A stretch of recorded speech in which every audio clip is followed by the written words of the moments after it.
pour ce 5e épisode. On casse la glace. C'est notre première sortie hors de Montréal. On est à Saint-Georges-de-Beauce. Et autour de la table, j'ai avec moi Simon Jourdouin. Hello! Bonjour Simon. Julie-Pierre Nadeau également qui est là. Bonjour. Bonjour Boris Proulx. Bonsoir. Et là, on a une partie de nos invités. On a Jérôme Gendreau ainsi qu'une légende Beauceronne. Je pense qu'on peut le dire. Monsieur Gilles Bernier. Bonjour. Alors, on est prêts. On commence ce 5e épisode de la balado de Fred Savard.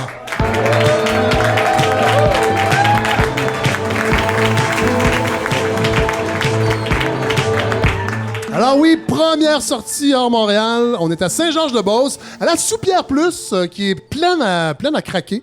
Vraiment, il y a beaucoup de gens ce soir. C'est une soirée, et c'est étonnant, c'est une soirée sans alcool.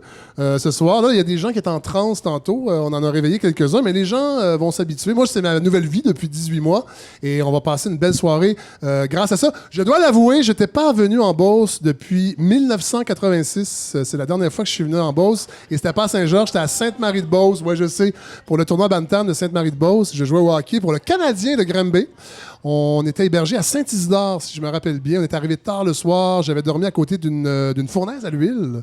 J'avais pas dormi de la nuit. Et on s'était fait torcher les 3 matchs. Et en revenant, mon équipe, dans la camionnette, on avait eu la bonne idée. Moi, je m'étais évidemment dissocié de ça.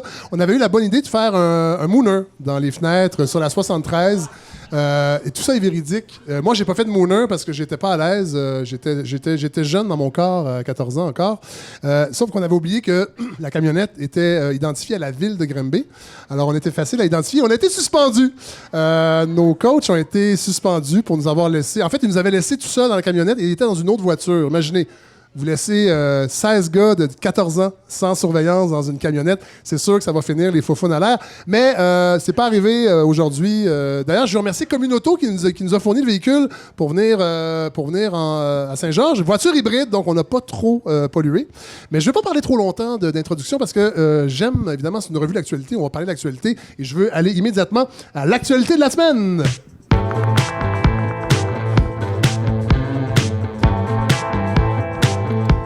Ouais, gros sujet d'actualité aujourd'hui, jeudi. Vous savez, c'est le dépôt de loi, du projet de loi 21 sur la laïcité qui a été déposé aujourd'hui par la CAQ. Je pense qu'on n'a pas le choix d'en parler.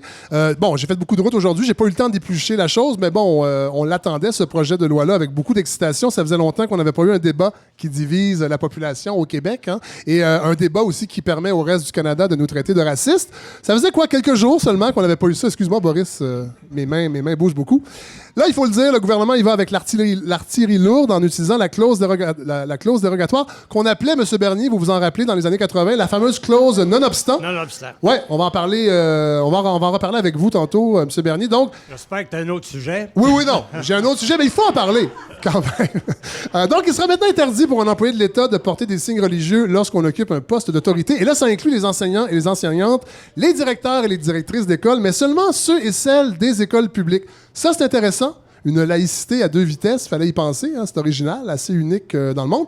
Donc, seules les écoles publiques auront droit à des espaces où les croyances religieuses seront laissées à la maison. Je compatis avec les écoles privées juives, musulmanes et chrétiennes qui seront maintenues dans un univers où les croyances rigolotes ont cours. Michel Rivard chantait « Pas de cadeau pour le privé ». Et il avait bien raison. On espérait au moins que le gouvernement soit cohérent et retire le crucifix de l'Assemblée nationale pour que les principes de laïcité ne soient pas à géométrie variable. Ils l'ont fait. Ce ne sera pas tout de suite, par exemple. Ça va être l'objet d'une motion. Et là, on me dit que Mathieu Bock-Côté serait présentement aux soins intensifs depuis l'annonce du retrait du crucifix. Il aurait des trous dans les mains, il paraît. C'est ce que mes informateurs me disent. Il paraît que ça saigne.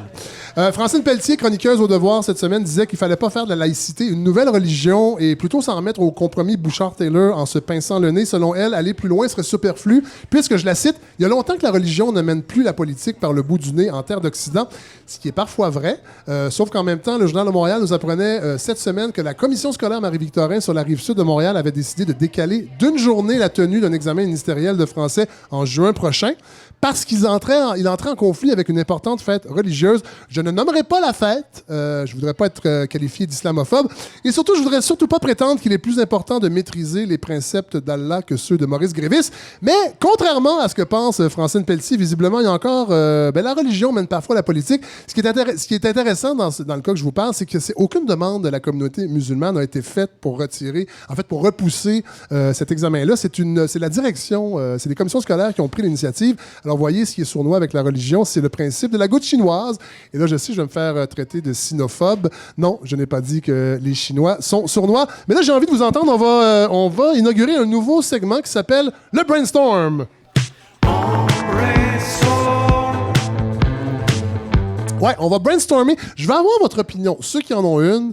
Monsieur Bernier, d'abord, vous êtes le doyen autour de la table. Qu'est-ce que vous pensez de ça, vous, ce projet de loi? Ce projet de loi sur la laïcité? Faut pas aller trop loin, tout simplement. Alors, je crois qu'il fallait que ça se fasse un jour. Là. C'est l'argument de la CAQ aussi qui dit que la population est derrière elle. Partiellement, oui. Oui. Oui. Parce que j'écoutais des gens de Montréal parler tout à l'heure en télévision. Là. Ouais. Ils sont pas d'accord. Non, ils sont pas d'accord. Les commissions scolaires, et puis... non, ça va amener une certaine amertume à quelque part. Vous pensez, hein? Mais j'aime mieux pas en parler. Moi, je suis au fédéral. Oui. Oui, oui. Simon Jaudoin, j'ai l'impression que vous avez une petite opinion sur la laïcité, sur ce projet de loi-là. Bien, certainement que le crucifix, il fallait absolument le retirer. Ça, c'est une question qui m'a toujours fatigué de dire qu'on va...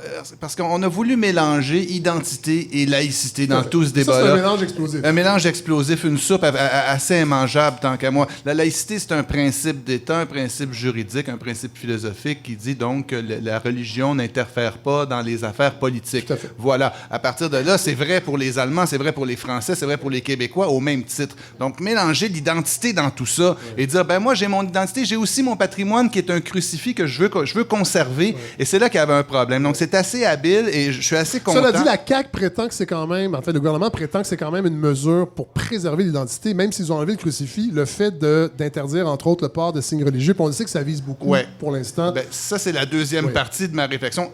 Qu'il fasse très attention. Moi, je demeurerais très pragmatique dans cette question-là. Il ne faut pas aller sur l'émotif, sur l'identité. Il y a mille autres choses à parler d'identité, vous savez, je vous en parle souvent, que de parler de crucifix et de turban. Tout à fait. Vous avez peut-être vu les propos de Justin Trudeau qui disait que le Canada est un État laïque déjà, mais ça a au moins eu le mérite de rappeler que le principe de la primauté du droit est dans notre Constitution. Tout à fait. Tout à fait. Mais en même temps, ils vont utiliser la clause dérogatoire, donc ça va aussi faire parler beaucoup à l'extérieur du Québec. Sauf qu'il y a des premiers ministres à l'extérieur du Québec qui ont déjà dit au cours des 30 dernières années, que la clause dérogatoire était souvent utile pour casser un peu l'espèce de tyrannie des juges, en fait, qui sont nommés. Je pense qu'il ne faut pas nécessairement le voir comme, quand on utilise la clause non-obstant comme quelque chose qui nécessairement veut dire qu'on restreint des libertés individuelles. Ça va être évidemment, pour une revue d'actualité, je ne suis pas content du fait que ça va créer un débat qui va être probablement malsain, mais ça va amener de l'eau au moulin pour en parler dans les prochaines semaines. Mais là, je veux tout de suite me tourner vers mes deux premiers invités. On va commencer avec vous. Je vais commencer avec Jérôme, M. Bernier, mais après ça, on va aller avec vous. Parce que Jérôme, c'est toi qui nous a invités, qui a payé des milliers de dollars pour que la balado de Fred Savard vienne ici à Saint-Georges dans le cadre des happenings Sartigana. Explique-nous, c'est quoi Sartigana? Ben écoute, tout à fait. C'est un nouveau projet dans la région, dans la Beauce. Ça bouge beaucoup par ici présentement, au niveau culturel, au niveau social. Il y a des choses qui se passent. Puis en fait, c'est un nouveau média qui reflète ça, qui s'appelle sartigana.com. Sartigana qui réfère à Sartigan, qui est dans le fond à l'origine abénaquise du nom de la rivière Chaudière. Donc, on s'inspire de ça. Puis la composante Na, ça fait référence aux pays scandinaves. J'ai étudié en urbanisme. Et donc, qui dit scandinave, urbanisme, il y a un dit bon goût, souvent. Exactement. Puis donc, c'est un petit peu ça, donc de venir mettre tout ça ensemble puis faire quelque chose de neuf. Puis quand tu m'as contacté, tu me disais aussi que tu voulais casser un peu l'image qu'on se fait de la Beauce. Ben oui, ben écoute, je t'écoutais dans une... Qui était l'image de l'entrepreneur, un peu très conservateur, un peu redneck. Tu voulais casser cette image-là. Ben la casser dans le sens que, parce que tu disais dans une des balados que tu as faites précédemment, quand tu disais que tu venais dans la Beauce, tu as dit ça, puis tu disais c'est pas du tout ça. En fait, c'est pas vrai que c'est pas du tout ça. C'est ça en bonne partie, mais ce n'est pas que ça. Ouais. Puis je pense que, puis dans la salle ici, en tout cas, je pense qu'il y a beaucoup de gens qui se reconnaissent pas nécessairement dans cet archétype-là. Exactement. Donc, puis moi, en tout cas, c'est mon cas. Moi, j'ai étudié plusieurs années à Montréal, mais j'ai décidé... j'ai habité à Montréal, mais j'ai décidé de revenir ici. Puis moi, mon meilleur des mondes, là, je veux dire, c'est le plateau Mont-Royal, mais à Saint-Georges-de-Beauce. Bon, on peut dire... Est-ce que ça existe, ça? Je ne sais pas jusqu'à quel point ça existe. Est-ce que vous voulez vraiment autant de Français qui s'installent en Beauce à Saint-Georges? Ça, je suis pas sûr. Peut-être pas, mais ce que je veux dire par là, c'est que je pense qu'il y a de la place pour, ne serait-ce que culturellement, avoir un petit peu... Souvent, quand on parle d'exode des jeunes, nous, ici, on n'a pas vraiment tellement ce problème-là. L'exode, il n'y en a pas tant que ça. En fait, il est sectoriel, l'exode. Moi, souvent, quand je vois les jeunes qui étudient en communication au cégep ici, je le sais qu'à un moment donné, ils vont partir et ils ne seront plus par ici. Je suis une bébête rare là, d'avoir étudié en communication. Là, on va voir plus tard Philippe Gobeil, qui a le même parcours que toi, qui est né ici, qui est parti étudier à Québec et qui est revenu. Puis je pense qu'il faut leur donner de la visibilité à ces gens-là, puis il faut s'organiser pour faire des choses ensemble, pour se rencontrer, puis amener du nouveau, du neuf. Puis c'est un peu ça, dans le fond, Sartigana. Dans le fond, oui, c'est un magazine web, donc par le truchement de la vidéo, beaucoup, on va essayer, dans le fond, de mettre en lumière ces choses-là, les initiatives, ce qui, à mon sens, rend la Beauce différente de peut-être ce qu'on peut s'en imaginer. Ouais. Puis c'est beaucoup incarné dans le territoire aussi, là. Sartigana... on va en parler avec Simon Jaudoin un peu plus tard. Mais là, je veux me tourner vers... parce que moi, quand on s'est parlé, le premier invité que je voulais, c'était M. Gilles Bernier, vous êtes une légende, on peut dire ça. Vous êtes une légende en Beauce, je pense. Pour que moi, je le sache à Montréal, c'est parce que c'est ça, vous êtes une légende. Ouais, je suis né sur le plateau, moi. Oui, c'est ça. Je m'en suis rendu compte, mais c'est ça qui est... Saint-Hubert et Mont-Royal. Bon, et là, on a beaucoup de points communs. Mais dans le temps, ça n'existait pas, le plateau. Non. Ça s'appelle le plateau de même. Là, ça fait pas si longtemps. Ça fait quelques années. Ouais. Là. Mais là, je me suis rendu compte qu'on a beaucoup de points communs, M. Bernier, parce que vous avez habité à Rosemont, à 2 coins de rue de chez moi, présentement. Iberville et Beaubien. Voilà. Moi, je dirais pas où j'habite pour pas près avoir de vandalisme à la maison. Oui, près du cinéma Beaumoin. Vous avez été une vedette de la radio. Je peux dire que j'ai quand même fait... Je suis peut-être pas une vedette de la radio, mais j'ai fait beaucoup de radio. J'en fais encore par le truchement de la balado, mais j'étais à Radio-Canada, entre autres. Et aussi, un autre point commun, c'est que nos 2 garçons ne croient pas au réchauffement climatique. Mon garçon a 14 ans. Lui, en fait, il est pas sûr. Mais ça, on va en reparler un petit peu plus tard de Maxime. On pourra en reparler. Oui, on va en reparler un petit peu plus tard. Moi... Mais c'est pas vrai qu'il croit pas. Là. Vous avez pas écouté les bonnes émissions. Mais s'il croit pas, il faudrait l'avertir parce que je pense qu'il est pas au courant lui-même. Non. Mais ça, c'est les gens du plateau qui répandent ça. Bon, cela dit, vous avez été d'abord une vedette de la radio ici en Beauce. Oui. Ça fait 38 ans que j'ai quitté la radio, puis les gens en parlent encore. Ben oui! Mais moi, ça m'intéresse parce que c'est un parcours qui était classique à l'époque. C'est qu'on commençait pas à faire de la radio à Montréal. Il fallait s'exiler, aller faire ses classes en région. Vous êtes venu ici et c'est Miville Couture. Miville Couture qui m'a indiqué qu'il y avait de la place pour moi dans la radio. Miville Couture était... une légende à Radio-Canada, qui est un grand animateur. Le chef annonceur de Radio-Canada en 1948. Oui. Ça fait quelques années. Oui. Et le mardi, moi, je faisais mon cours classique à Montréal, chez les Jésuites. Ça paraît que j'ai été élevé chez les Jésuites. Oui. Et le mardi après-midi, le jeudi après-midi, je partais avec Guy Sanche, qui est devenu Bobino. Tout à fait. Jean-Louis Millette, qui était un excellent comédien. C'était mes 2 confrères. Ils sont morts tous les 2, là, en tout cas. Et puis... Eux allaient vers la comédie, le théâtre, et moi, j'allais vers la radio. C'est là que j'ai rencontré Miville Couture.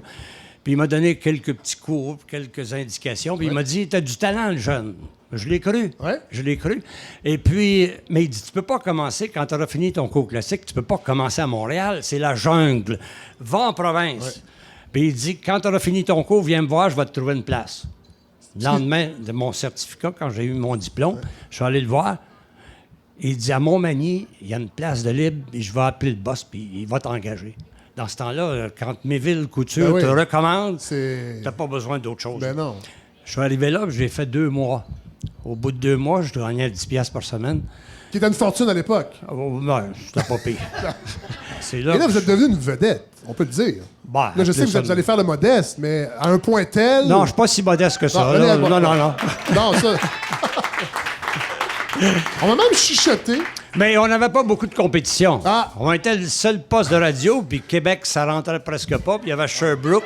C'est la belle époque. C'est la belle époque. Alors, je me suis fait un nom. Ouais. Évidemment, M. Bernier, on vous a connu comme député conservateur sous le joug de Brian Mulroney. Oui. Est-ce que vous militez encore au Parti conservateur? Êtes-vous prêt encore, j'imagine, de moins en moins avec ce qui s'est passé? Quel parti? Parti conservateur? Non. Du tout? Non. Non, hein? Je suis devenu indépendant, mais j'ai fait 2 mandats avec Brian. Oui. Puis là, Brian s'est retiré. C'est Kim Campbell, la soupe. Là, vous ne voulez pas, je pense, Kim Campbell. Hein? Elle a été 2 mois première ministre. Oui, c'est vrai. Ouais. Oui. Mais vous êtes... Elle ne voulait pas signer mon bulletin parce que la gendarmerie royale m'accusait D'avoir donné un emploi à un étudiant. en échange d'un emploi pour votre fils Maxime à l'époque. Non. Oh! Non. C'était Gilles Junior. Ah! Pas pareil. Ah, c'est pas pareil. Alors, là, ils me font un procès. Je gagne mon procès haut la main. Celui qui me défendait, c'est Garneau, l'avocat qui est devenu juge à Montréal aujourd'hui. OK. Oui. Un petit monde. Il était excellent, il m'a défendu. On a gagné. Alors, et puis là, j'ai dit à Kim Campbell, avant, tu veux pas signer mon bulletin? Merci. Moi, je vais être élu, toi, tu vas être battu. Oui. Qui a été Je le pensais cas. pas qu'elle se ferait battre comme ça. C'est la pire raclée de l'histoire. Parce qu'il de la restait politique deux canadienne. conservateurs. Ben oui, ils étaient majoritaires, sont tombés à 2, et c'est Jean Charest. Et Elsie Wayne du Nouveau-Brunswick. Oui. Puis moi, j'étais le seul indépendant. Alors, je votais toujours le dernier. Puis le président de la Chambre disait « Et le député de Beauce? Ben, je vais voter comme les libéraux. C'est même politique que dans le temps de Brian. » Et donc, vous étiez ce qu'on appelle un Red Tory, est-ce que c'est ça? Les conservateurs plus progressistes que... Plus progressiste que... Ouais. que ce que Stephen Harper, parce que Stephen Harper a transformé complètement ce parti-là, Oui. a un peu expurgé la frange progressive. Vous Exact. étiez plus progressif. Oui, mais là, j'étais plus conservateur. J'avais été élu indépendant. Ouais. Et c'est pour ça... Est-ce que c'est pour ça que Jean Chrétien... Parce que Jean Chrétien vous a demandé, il paraît-il, de vous présenter sous la bannière libérale. Il vient me faire une conférence ici à la Chambre de commerce, Jean Chrétien, avant les élections, puis il dit « Je veux voir Gilles Bernier. » Fait que là, ils m'ont dit ça. J'ai dit « Oh, on va le rencontrer dans une chambre au Georgeville, Oui. avant le dîner de la Chambre de commerce. » Il dit « Gilles, il dit, faut que tu viennes avec moi. » J'ai dit « Voyons, M. Chrétien, j'ai été 2 fois conservateur, indépendant, puis j'irai libéral. » Voyons, non, j'ai dit « Je me retire. » Non, je me retire. Il dit « Tu peux appuyer mon candidat? » J'ai dit « Moi, appuyer un libéral dans ce temps-là, c'était spécial. Ben ouais. J'ai dit « Non, je vais appuyer celui qui a le plus de chances de battre le Bloc québécois. » Ah! Fait Vous que- n'aimiez pas le Bloc québécois? Ben non, je suis pas séparatiste. Voyons Je suis pas séparatiste, je le suis pas encore. Non, mais c'est ça. Ben, eux non plus n'étaient pas, c'est Puis le là, Parti il dit, fédéraliste. et tu prends à le dire, je parlerai pas de votre candidat, je vais dire, je vais appuyer celui qui a le plus de chances de battre le Bloc québécois, puis c'était Claude Drouin qui était là, c'était sûr qu'il était pour gagner. Puis Et après là- ça, il a dit qu'il m'en devait une, puis il m'a nommé ambassadeur. Bon, J'ai ben dit, c'est ça. Ouais, ambassadeur? Ah, il dit, t'as du talent, je t'ai vu à la Chambre des communes, puis il dit, t'es bon. Et là, ils vous ont envoyé à Haïti. 4 ans. Ben, il m'a envoyé pour 2 ans. Ce qui n'est pas une ambassade, je crois, qu'on se dispute dans les réunions. habituellement. Non, Je pense qu'on va aller à Paris, on pas va aller sûr. ailleurs. Ben oui! Et il y en a plusieurs. Vous savez que c'est après- un autre point commun qu'on a. Moi, je suis déjà allé à Haïti. Mais je suis Ouais. allé 10 jours. Je suis pas allé 4 ans comme vous. Mais, Ouais, sur le bord de la mer. En partie, mais pas seulement. J'ai traversé l'île. J'ai trouvé ça Ouais. très difficile parce que c'est... Ouais, mais toi, t'es un petit gars qui vient de Montréal. C'est Non. sûr que c'est difficile d'aller en campagne. Là, tu sais. Franchement, Non, j'ai compris. si vous voulez bien, M. Bernier, on fera pas de comparatif entre la campagne haïtienne et la campagne Beauceronne. Mais bon, c'était René Préval qui était président à l'époque où vous étiez... Préval ambassadeur, puis ouais. Aristide. Oui. Et là, c'est Jovenel Moïse. Et là, il y a encore une crise. Est-ce que vous pensez, vous qui avez été ambassadeur là-bas, on a l'impression que la politique haïtienne est insoluble. On n'aura jamais... C'est parce que les gens, naturellement, sont corrompus. Ouais. Les dirigeants Naturellement. Ils sont corrompus Oui. à tous les degrés. Oui. Là. Oui. J'ai vécu ça, je les ai vus. Là. J'avais dit au président Préval, parce que je suis devenu le porte-parole des ambassadeurs, après Oui. 2 ans, tu deviens le plus vieux de la place. Oui. là. Et puis je parlais au nom des ambassadeurs, on était 18 ambassades. J'ai dit, si vos députés se comportaient comme ça au Canada, ils seraient en prison. Ben oui. Mais je dis, voyons donc, c'est naturel, voyons donc, il n'y a rien. C'est dur à changer comme Bon, ouais, culture des élites politiques. Oui, c'est ça qui est malheureux. Et puis je pense bien qu'on a encore pour longtemps à avoir des problèmes. Parlant de problème, on va parler de votre fils Maxime. Non, Il n'y en a pas de problème. Il n'y en a pas de problème. Là, au moment où on se parle, on est à quelques heures de la diffusion d'un reportage à l'émission Enquête de Radio-Canada Ben oui. sur Maxime. Vous savez comment ça marche, Radio-Canada? Un petit peu, mais allez-y, rappelez-moi comment ça marche. Non, vous savez. Moi, je suis plus là. Hein. C'est surtout CBC Toronto qui fait l'enquête. Ah oui, hein? Ben oui, ils veulent trouver des poux à Maxime. Puis Oui. Ils l'ont suivi en Alberta, Oui. en Colombie-Britannique, Oui. à Toronto, un peu Oui. partout. Puis lui, il voyait faire, puis il disait, « Vous êtes en train de faire un reportage sur moi, là? » Il dit. Puis vous voyez, il choisissait les gens à qui parler. Ah, Puis ceux étaient moins capables de s'exprimer, mais c'est eux autres qui passaient. Vous allez le Ça voir à m'étonne de l'émission. Radio-Canada. Ça m'étonne de Radio-Canada. Ils font Non, pas des mais choses je comme parle ça. pas, c'est pas Radio-Canada Non. français. Non. C'est Radio-Canada, Mais ça- CBC. Oui. Ouais. Mais bon. Oui. C'est pas, CBC, c'était une autre affaire, c'est une autre histoire, ça. Ah oui. Mais les anglophones comme tels dans chaque province, Oui. là, ils l'adorent, Maxime. Oui. Regardez les rencontres qu'il fait. Là. Vous voyez ça sur YouTube. Oui. Bon. Mais ça va très bien. Et puis, il est bien organisé. Il va y avoir des candidats dans tous les comtés. Oui, ça c'est vrai. Puis, il va être au débat des chefs. C'est vrai aussi. Sauf que pour l'instant, Pour l'instant, il faut qu'il y ait ces candidats. Oui. Mais il y a des associations dans tous les comtés. Même dans Beauce, mais il vous y en a n'avez pas une. l'impression, en tant que vous avez une grande expérience En politique. tant que père. En tant que. Oui, il y a ça. C'est parce que vous êtes un père Grand-père aussi, et vous avez- arrière-grand-père. Oui, c'est Bon. ça. Vous n'avez peut-être pas tout le recul pour parler de Non. Maxime. Mais vous n'avez pas l'impression qu'il divise, en quelque sorte, le vote conservateur et que ça pourrait favoriser la réélection de Justin Trudeau? Je pense pas. Non. Non? Non. Les conservateurs, s'ils se font battre, c'est parce qu'ils vont se battre eux-mêmes. C'est rien que ça, là. C'est parce qu'il y a un chef qui répond peut-être pas à leurs attentes. Vous savez comment ça a marché, le Congrès, hein? Oui, mais Vous vous souvenez? vous Ouais. avez trouvé ça. Il paraît que ça a été difficile, la course à la chefferie au Ça a Parti été difficile. conservateur. La fin a été extrêmement difficile. Ouais. Ils ont rejeté 100 quelques mille votes Oui. parce qu'il fallait qu'ils rentrent à temps pour la télévision le soir à 8 heures. Alors, vous avez l'impression que Ouais. sur ces 100 quelques mille votes-là, ça aurait peut-être permis à à Maxime de Bon, gagner la peut-être. chefferie? Peut-être. On ne sait pas. Mais ça, c'est réglé, c'est Oui. fini, ça. Oui. Ouais. Vous êtes serein. Puis il n'était pas d'accord avec les politiques de Scheer, OK. parce qu'il voulait faire des suggestions à Scheer, puis il voulait même pas l'entendre. Puis c'était son premier coéquipier. Puis Scheer, quand il a distribué les tâches, il a tout donné aux 13 autres candidats et rien à Maxime, qui était deuxième à quelques pouces de lui. Pourquoi vous Alors, pensez? Pourquoi? Il n'avait peut-être peur, je sais pas. Là. Maxime fait peur. Et vous parlerez à Maxime, il va vous Oui. le dire. Ouais. Mais je voulais vous avoir avant d'avoir Maxime, mais on va revenir de toute façon. Ah, il va vous dire la même chose. Oui, je sais. J'ai pas de doute là-dessus. Mais Attendez, il y a quand même une question Allez-y, qui peut allez-y. être inquiétante. Il y a des groupes d'extrême droite qui Ouais. ont avoué vouloir se servir du parti de Maxime Bernier pour faire passer leur politique et leur message. Alors, vous Et l'avez- là, je ne veux pas accuser Maxime vous d'être... l'avez vu, l'enquête? Non, je ne l'ai pas vu. Mais Ah c'est- bon? non, mais c'est sorti il y a Quelqu'un quelques... vous en a parlé. Non, il y a sorti... Non, mais c'est Oui, c'est oui. certains groupes eux-mêmes qui ont avoué que la plateforme de Maxime serait celle qui siérait mieux à leurs idées et qui n'hésiterait pas à militer dans le parti. Et c'est pas Maxime qui les a invités. Mais est-ce que Non. vous pensez quand même que c'est quelque chose qui Mais ça, est inquiétant? ça arrive dans tous les partis, ça, qu'il y a des gens qui s'introduisent Oui. comme ça, là, puis qui sont pas d'accord, mais qui font semblant que... Puis après ça, ils essayent de mettre le trouble. Ils vont en avoir de même, là, c'est sûr. Ça vous fait pas, ça vous Mais, fait pas peur, le fait que ce soit quand même des gens d'extrême droite qui, Non. avec les attentes... Ben, c'est quand même le groupe, le groupuscule politique qui est le plus dangereux, en tout cas à la sécurité intérieure, présentement, au Canada. Oui, bon, oui. Oui. Mais il veut pas les avoir avec lui. Mais là. ça, mais non, Ben non. mais il l'a dit de toute façon. Mais, Il l'a dit, oui, oui. Voilà. Bien, écoutez, Ouais. monsieur Bernier, merci d'avoir accepté de vous prêter au jeu de la balado Très Savard. Et moi, je me sens beauceron aujourd'hui. Oui, vous voulez... Merci d'être sorti de Montréal. Ben oui, mais c'était... Ouais, c'est la mission. Mais moi, j'ai compris avant toi, parce que je suis sorti en Oui. 1953. Non, mais aujourd'hui, M. Bernier, je me sens beauceron parce que cette balado est 100% indépendante. Aucune subvention. C'est bien, ne ça, fait c'est partie. bien. Pas d'impôts. Alors, on se sent un peu comme des entrepreneurs dans l'esprit beauceron. C'est Alors, la grande vie. C'est la grande vie, voilà. Merci beaucoup, Merci M. à vous Bernier, autres. d'être venu. nous Bienvenue voir. en Beauce.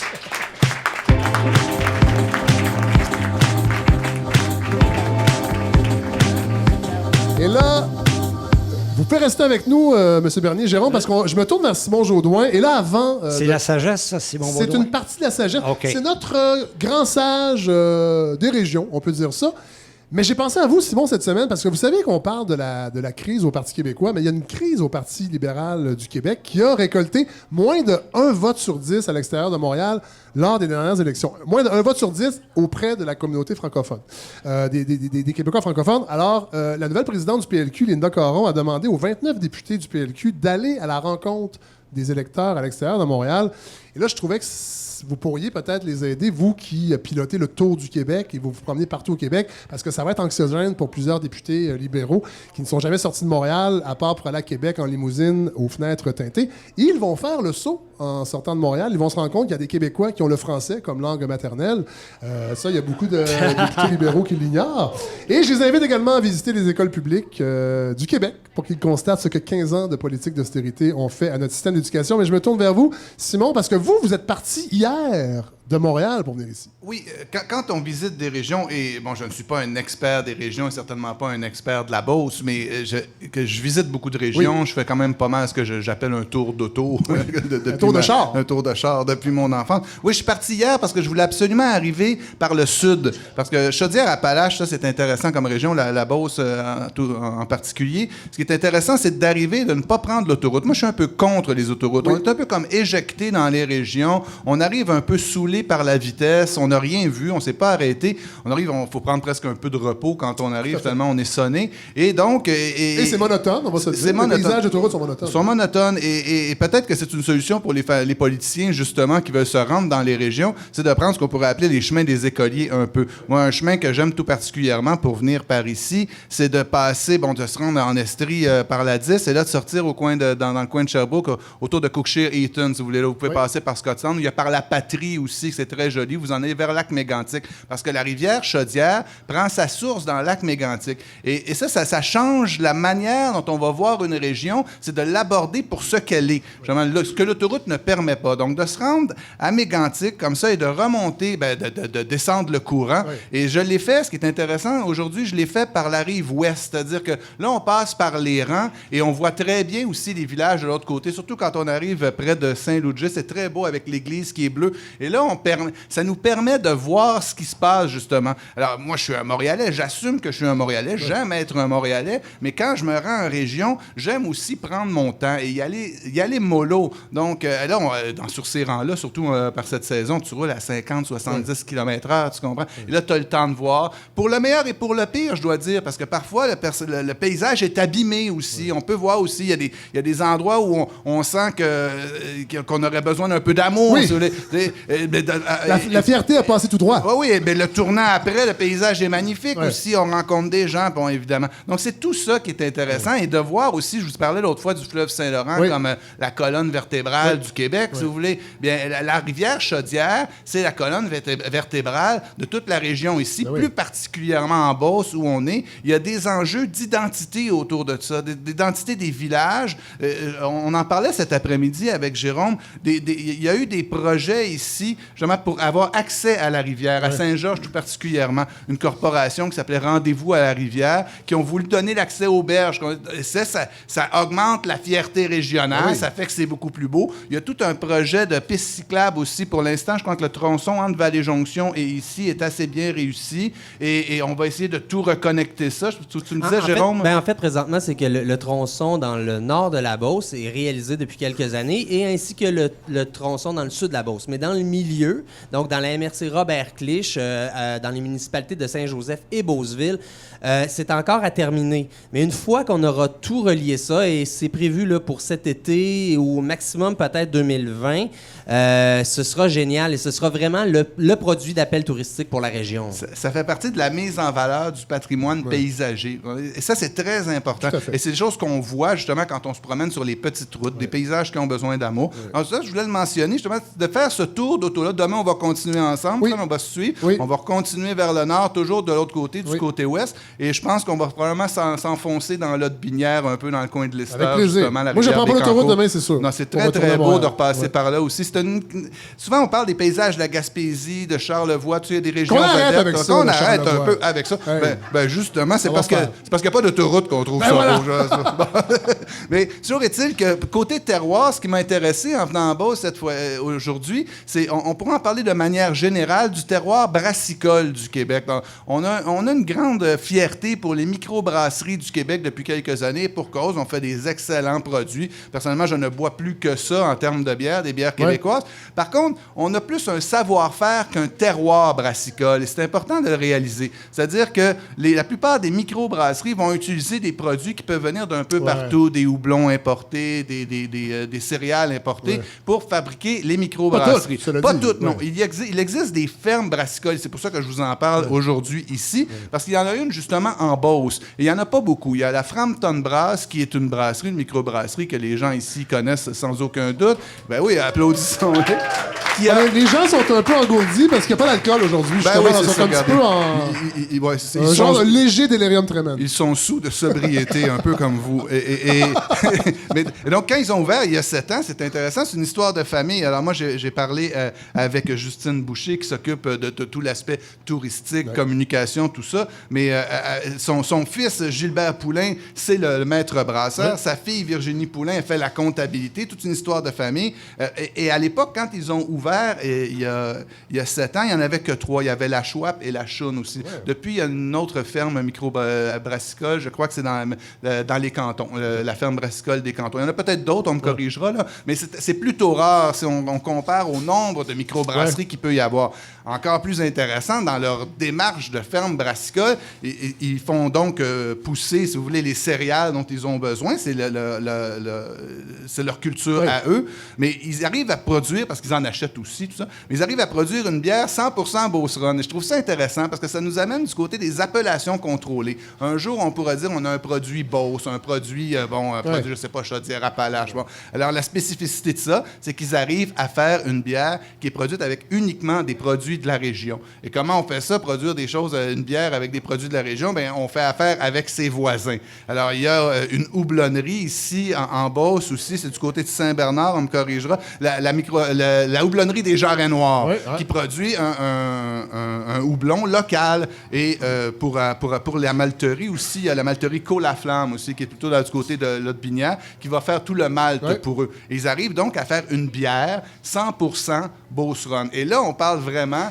d'un terroir. Et ça, est-ce que c'est une tendance? Bien, c'est compliqué. Je pense qu'il y a un désir plus qu'une tendance, mais vous savez, il y a des modes dans la bière, il y a des houblons qui viennent d'ailleurs, qui ont certains caractères. Et c'est intéressant ce qu'elle m'expliquait, parce qu'une bière, c'est pas comme le vin. Tu peux pas choisir, dire, moi, je vais prendre un 2015, il est très, très bon. Il faut que ce soit toujours à peu près égal. Fait que, et comme le houblon avait... On fait pas vieillir les bières. Non, pas tant. Et le houblon avait québécois, ils me l'ont avoué du côté de houblon des Jarrets Noirs, il y a quelques années, n'avait pas très bonne réputation. Ça va de mieux en mieux. Mais alors que les microbrasseries... Ça doit être à cause du PQ, ça. Ah, ben oui, sans aucun doute. Ben, le Bloc québécois, c'est ça. Et comme les microbrasseries, le phénomène montait en importance, ils ont commencé à fabriquer des bières et aujourd'hui, leurs recettes sont établies. Ce qui fait que du côté du houblon des Jarrets Noirs, leur plus grand marché, ils fournissent quand même une centaine de microbrasseries, là, mais qui ne font pas que 100% de leur houblon par ailleurs. Mais ce qui va arriver, c'est que c'est surtout les nouveaux qui veulent expérimenter, qui vont développer des nouvelles recettes. Ceux qui sont déjà bien établis, on dit, moi j'ai mes recettes, je ne veux pas changer, je ne veux pas me casser la gueule non plus en essayant autre chose.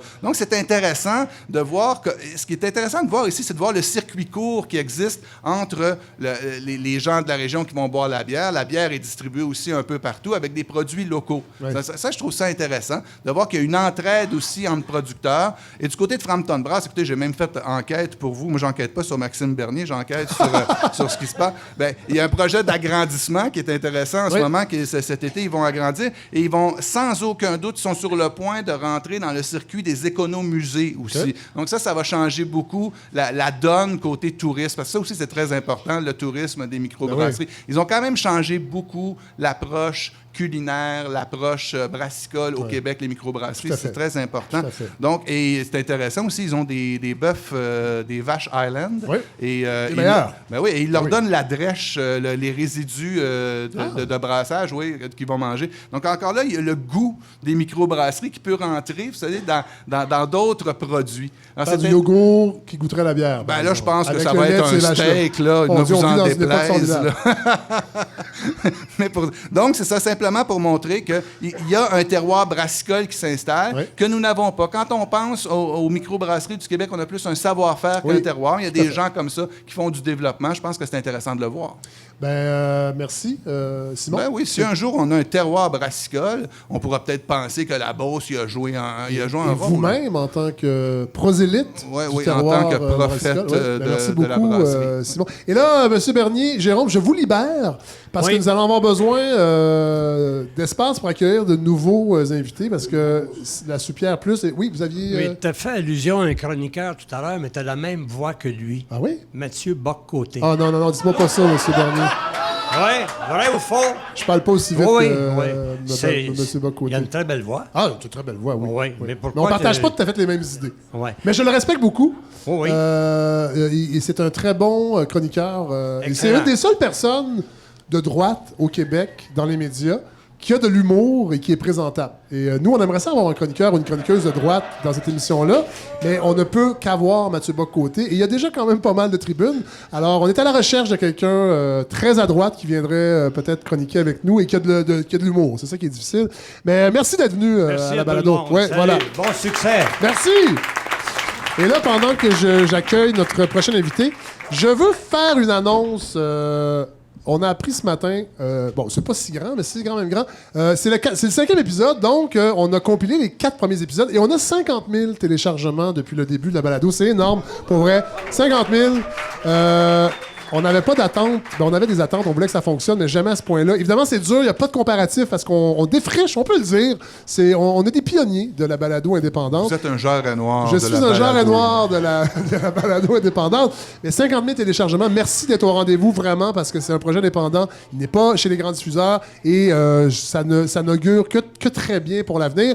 Et j'en profite pour annoncer la semaine prochaine, on est de retour à Montréal. Oui, bouh, de retour à Montréal. On aura Jean-François Lisée comme invité. Mon Dieu.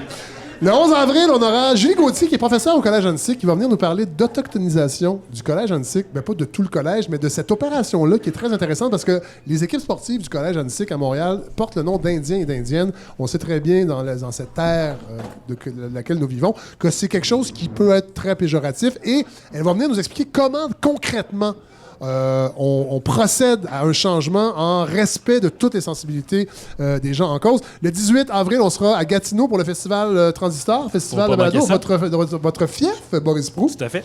Et le 25 avril, Dominique Payette, qui va publier demain, le 29 mars, le livre Les Brutes et la punaise, qui est une analyse, en fait, qui est une analyse de l'impact des radios, d'un certain type de radio poubelle, qu'on pourrait dire. Appelons ça comme ça, les radios poubelles. Donc, elle a écrit un essai là-dessus sur ses réflexions sur l'impact que ça peut avoir et elle va venir nous en parler, donc le 25 avril. Et là, je suis content parce que nos prochains invités sont là.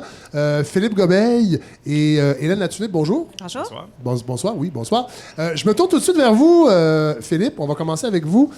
Parce que moi, quand je voulais venir ici, je voulais qu'on parle, entre autres... En fait, c'est que votre parcours et vos intérêts vont, je crois, résonner dans plusieurs régions et même à Montréal également. Mais parlez-nous d'abord de votre parcours, parce qu'un peu comme Jérôme, vous êtes quelqu'un qui est natif de Sainte-Marie ou de Saint-Georges? Oui, moi, je suis né à Saint-Elzéar. Oui. J'étais à l'école à Sainte-Marie. Oui. Puis vers 17 ans, comme pas mal tout le monde de ma cohorte, je suis allé étudier à Québec. Mais le déclic pour revenir t'installer dans ta région, ça a été quoi? C'est un peu un concours de circonstances parce que je suis pas... En fait, on va dire, t'es professeur. Oui, moi, j'enseigne l'histoire et le théâtre. Oui. Et c'est une opportunité de travail, en fait, qui t'a ramené ici. Oui, j'avais commencé à enseigner à Québec. Puis, de fil en aiguille, à Sainte-Marie, on cherchait quelqu'un pour donner des cours de théâtre. Moi, j'ai fait du théâtre avec Fabien Cloutier, Guillaume Cyr, Mélissa Lefebvre, parce qu'on était chapeauté par Aline Carrier, une grande dame du théâtre en Beauce. Puis, justement, comme elle ne donnait plus les cours, j'ai été approché par Louis Parent, qui faisait la vie étudiante. Il dit, t'aimerais-tu ça, Philippe, donner des cours? OK. Puis, de fil en aiguille, j'ai commencé à faire de la suppléance à Sainte-Marie. Puis, j'ai travaillé à Sainte-Marie au moins 5-6 ans. Oui. Et là, je veux qu'on parle de ça, entre autres, parce que je pense que souvent, de Montréal, entre autres, on a l'impression que, culturellement parlant, c'est un peu le désert souvent dans les régions parce qu'on voit pas ce qui se passe, évidemment. Puis on a l'impression que c'est seulement les artistes, genre les humoristes, qui se rendent jusque dans les salles de région. Moi, j'anime le Gala Rideau depuis 4 ans. Et moi, je les côtoie pendant cette semaine-là, les diffuseurs. Et je sais le travail qu'ils font. Puis je veux que tu nous parles parce que tu es impliqué directement, entre autres, dans cette idée-là d'être un animateur de la culture, en fait, dans ton domaine. Bien, c'est ça, tu sais, on peut pas se mettre la tête dans le sable, dans le sens que oui, les diffuseurs vont donner la part du lion aux humoristes. Ouais. C'est la vache à lait, en fait. Ben oui, c'est ouais. ça, mais ça leur permet, c'est pas des vases fermés, c'est des vases communicants. Ça fait que l'argent qu'ils vont faire avec un humoriste, moi, en fin de semaine, à Sainte-Marie, j'ai vu un concert de Jean-Michel Blais qui était complètement fou.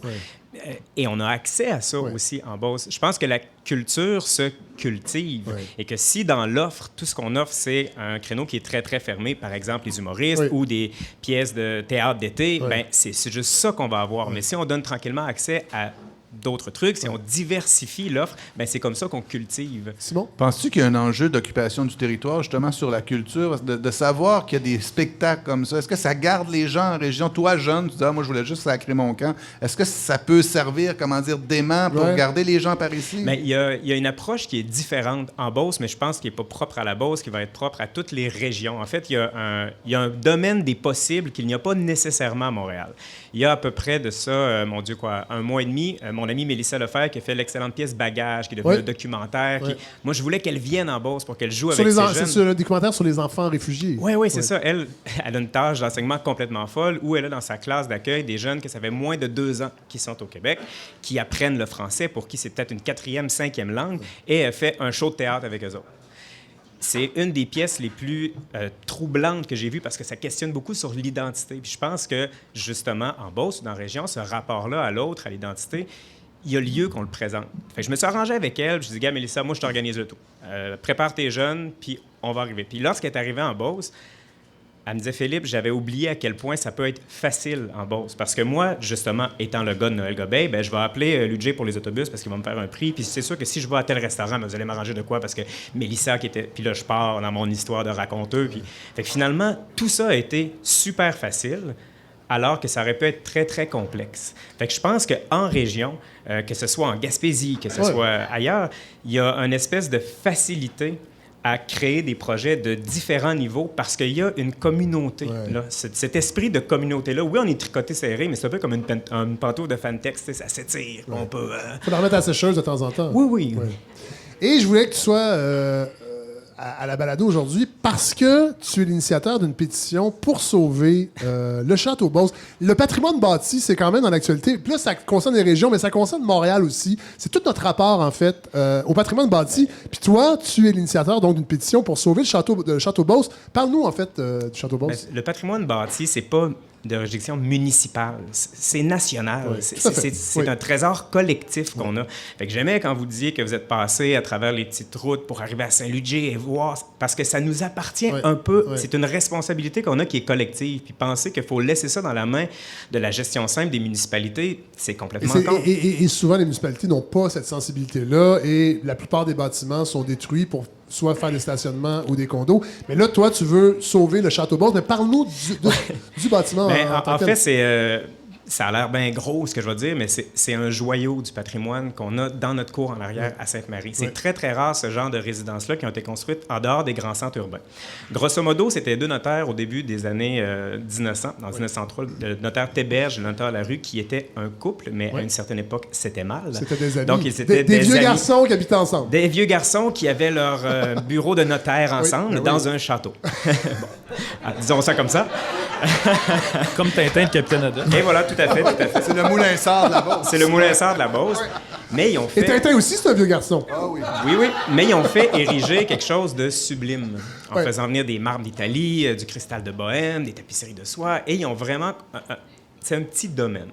Bref, étant vieillissant, il n'y a pas de CHSLD, ils ont approché une communauté religieuse en leur demandant « On va vous laisser notre maison si vous prenez soin de nous ».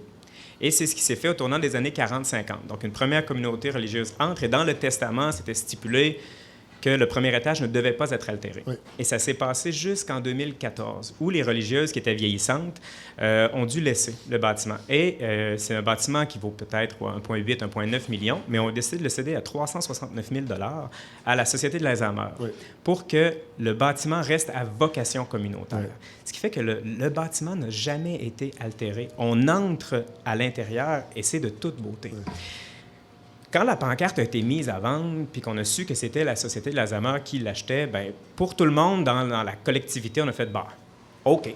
Mais finalement, on a appris dans le journal, en tout cas moi, ça a été la façon dont je l'ai appris, que le conseil municipal avait autorisé la démolition. invoquant le fait qu'un promoteur voulait utiliser le terrain pour construire 2 tours à personnes âgées. Oui. Ben, merci beaucoup, Philippe, d'être venu à la balado. Je pense que ce discours-là, on va l'entendre dans d'autres escapades qu'on va faire à l'extérieur de Montréal. Et je trouve ça important qu'on le fasse dès notre première sortie. Merci beaucoup, Philippe. Plaisir. Vraiment.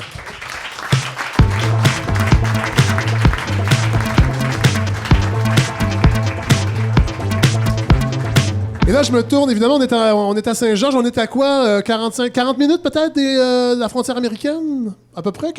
Un petit peu moins d'une demi-heure. Alors, je trouvais ça important qu'on amène notre chroniqueuse en politique américaine, Julie Pianado, de la chaire Raoul d'Endurant. Parce que si jamais il y a une invasion américaine du Québec, ça va passer par ici. On va passer par la rivière Chaudière, c'est certain. Ou par la forêt. Ou par la forêt. Ben oui, Fred, en fait, la balado a maintenant 1 mois. Donc, je me suis dit, c'est le temps de commencer à parler de sujets peut-être un peu plus sensibles. On va faire attention, Mais, donc, j'ai décidé de vous parler d'Israël. Bon, on va faire attention. On a déjà une plainte. Pierre, on t'a engagé pour parler des États-Unis. Pourquoi tu parles d'Israël? Mais c'est parce que cette semaine, en fait lundi, Donald Trump a signé une déclaration reconnaissant la souveraineté d'Israël sur le plateau du Golan. Ouais, et là, il faut le dire, depuis que Trump est à la tête des États-Unis. Les États-Unis, oui. La diplomatie américaine envers l'Israël a été en rupture totale avec des décennies, en fait, de politique américaine. Tout à fait. Ouais. En rupture même avec celui qu'on compare souvent à Trump. Je suis pas sûre qu'il en est très content, mais Adolf Hitler? Ronald Reagan. Ah, Ronald Reagan, excusez-moi. Non, on n'ira pas là. Mais oui, donc le Golan, Kaes, c'est un plateau, c'est une région qui appartient à la Syrie, en fait, légalement. Là, ça, si vous regardez sur une carte, le Golan, ça appartient à la Syrie. Donc, Israël occupe la région depuis 1967, ceux qui s'en souviennent peut-être, la guerre de 6 jours, mais officiellement aurait annexé la région en 1981. Par contre, la communauté internationale ne reconnaît pas encore à ce jour cette annexation-là parce que les guerres de conquête, c'est terminé, croyez-le ou non. Et donc, on ne reconnaît pas cette annexation-là, c'est illégal. Et d'ailleurs, il y a une résolution du Conseil de sécurité de l'ONU qui le déclare. Donc, plusieurs pays cette semaine qui ont dénoncé la décision de l'administration Trump, notamment l'Union européenne, la Ligue arabe, la Syrie, évidemment, qui s'est dit « mais attendez, c'est à nous ». Puis, il y a aussi la Russie, qui est un grand allié de la Syrie, qui a dénoncé la décision. Donc, les États-Unis sont un peu tout seuls avec leur décision, avec Israël, évidemment. Puis là, comme vous le dites, c'est dans la lignée de d'autres décisions de l'administration Trump. On pense notamment à la décision de déplacer l'ambassade à Jérusalem. Traditionnellement, les ambassades sont à Tel Aviv pour ne pas prendre position sur le partage de la ville de Jérusalem parce avec que ça reste avec la Palestine parce que c'est toujours pas officiellement décidé. C'est une provocation, en fait, de faire ça. Oui, mais en fait, c'est une provocation, c'est surtout un appui symbolique. Dans la vision, dans la lignée d'une éventuelle nouvelle négociation. Donc, pourquoi cette déclaration? Ben, c'est ça, c'est justement un appui symbolique à Israël, un appui de plus. On avait vu aussi, il y a eu le déménagement de l'ambassade, mais on avait vu aussi un changement de rhétorique. Avant, les territoires comme la bande de Gaza, la Cisjordanie et le Golan étaient déclarés comme étant des territoires occupés par Israël. Maintenant, les États-Unis parlent de territoires contrôlés par Israël. C'est une nuance, mais c'est une nuance qui est quand même importante. Il faut aussi souligner, il y a certains observateurs qui l'ont remarqué, que l'Israël est en élection dans les 2 prochaines semaines. Et donc, c'est un gros cadeau que Trump fait à Benjamin Netanyahou. Ça montre encore son influence auprès de l'administration Trump. Et M. Trump lui-même est très populaire en Israël. Donc, M. Netanyahou qui tente de surfer sur cette vague de popularité. Qui est mort de rire, en fait. Oui, parce que lui, ça montre qu'il a une oreille attentive de Washington. Et donc, ça pourrait fortement l'aider dans ses élections. Élection qui n'allait pas très bien parce que M. Netanyahou est accusé de corruption à multiples niveaux en ce moment. Le procureur d'Israël qui essaie de ramener trop... Mais je pense qu'il n'ira pas trop vite. Tout le monde a droit à la présomption d'innocence. Oui, qui est accusé de corruption. Les politiciens accusés de corruption, là, non, franchement... Ça va beaucoup trop loin. On va attendre le procès. Cela dit, ça risque quand même de l'aider dans ces élections. Mais au-delà de la rhétorique, il y a quand même des conséquences avant de parler des conséquences, Julie, est-ce que c'est aussi la décision de Trump? Est-ce que c'est d'appuyer comme ça Israël, est-ce que c'est aussi une façon d'aller chercher parce que les États-Unis seront en élection dans moins de 2 ans, en fait. Les États-Unis sont constamment en élection, mais officiellement dans 2 ans. Mais est-ce que c'est pour aller chercher, en fait, des votes auprès de la communauté juive?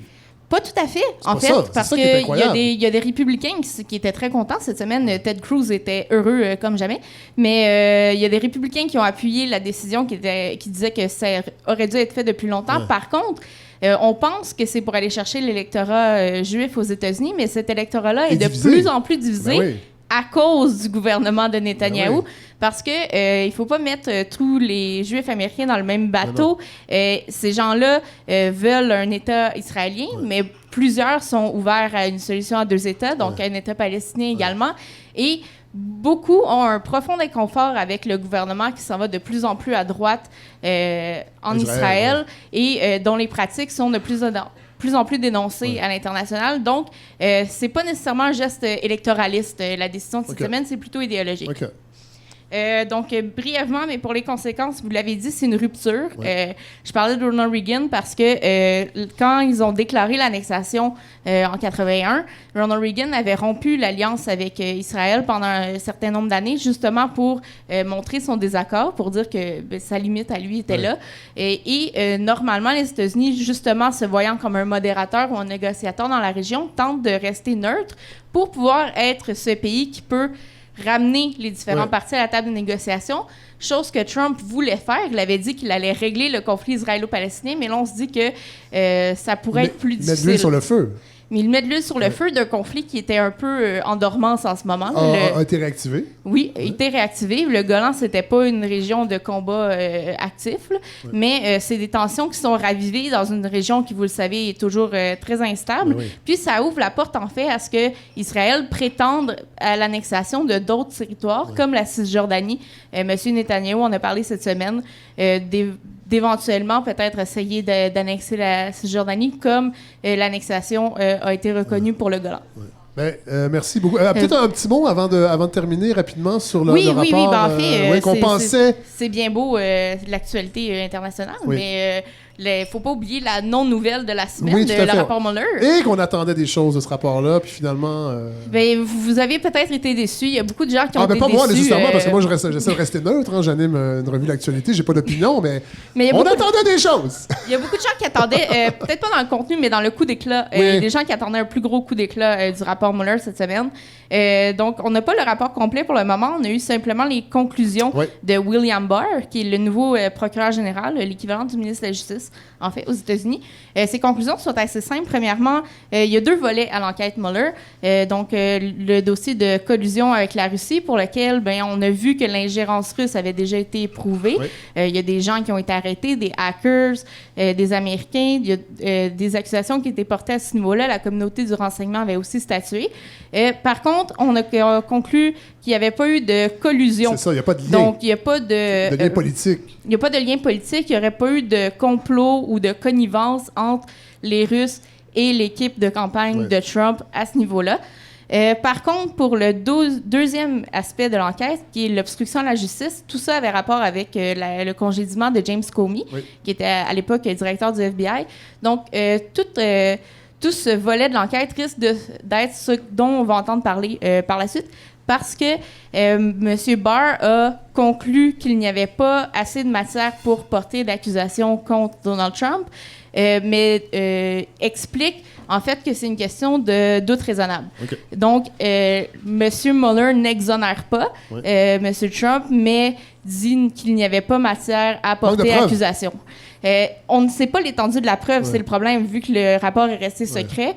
C'est probablement pour ça qu'on risque d'entendre parler à nouveau de cette portion du rapport. S'il vient à être rendu public ou à être dévoilé au moins au Congrès, les démocrates vont probablement lire attentivement cette portion-là. Sauf que moi, j'ai l'impression qu'on pensait peut-être que ce rapport-là allait amener à un éventuel début de destitution, et je pense que ça arrivera jamais, visiblement. Et même moi, je fais une prédiction ce soir pour les prochaines élections. Attention, Trump va les perdre, mais il va rester quand même au pouvoir, parce qu'il va dire que le résultat est truqué, et il y aura des milices pro-Trump qui se promèneront dans les rues, et il va installer une dictature qui durera pendant 17 ans. Alors, c'est une prédiction que je lance. C'est l'épisode numéro 5 17 ans de dictature de Trump. audacieux. Et les gens sont contents parce qu'on dira enfin, c'est une dictature éclairée. On n'avait jamais eu ça aux États-Unis. Merci beaucoup, Julie-Pierre Nadeau.